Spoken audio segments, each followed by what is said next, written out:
গৌৰৱ উজ্জ্বল ২৫ বছৰ গৰকি যোৱা শংকৰদেৱ শিশু নিকেতন ঢকুৱাখানাত আজি ৰূপালী জয়ন্তীৰ শুভাৰম্ভণি ঘটে।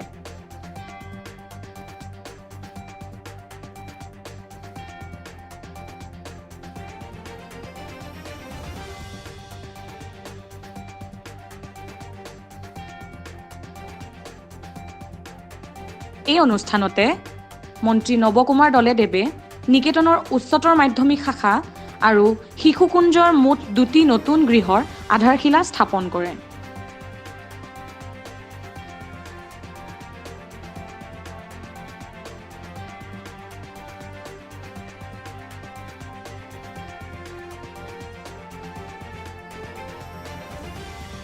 স্থানীয় শিক্ষাবিদ, প্ৰাক্তন ছাত্ৰ-ছাত্ৰী, পৰিচালনা সমিতিৰ বিষয়ববীয়া আৰু নিকেতনৰ প্ৰধান আচাৰ্য বনমালী সুদদেৱে এই ৰূপালী জয়ন্তী বৰ্ষৰ পতাকাসমূহ উত্তোলন কৰে।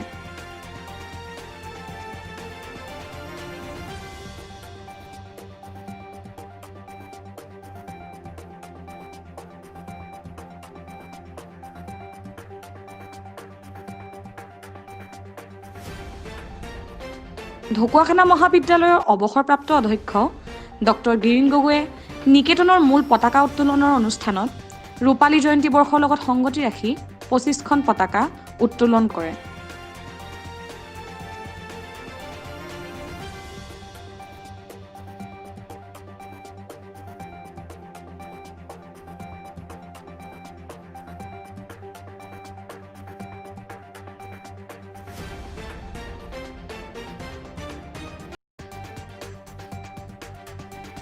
নিকেতনৰ এই অনুষ্ঠানতে শ্ৰী শ্ৰী বাসুদেৱ থান নৰুৱা সত্ৰৰ সত্ৰাধিকাৰ শ্ৰী শ্ৰী ভূপেন্দ্ৰ দেৱ গোস্বামীৰ শুভ উদ্বোধনেৰে এটি আকৰ্ষণীয় বৰ্ণাঢ্য সাংস্কৃতিক শোভাযাত্ৰা অনুষ্ঠিত হয়।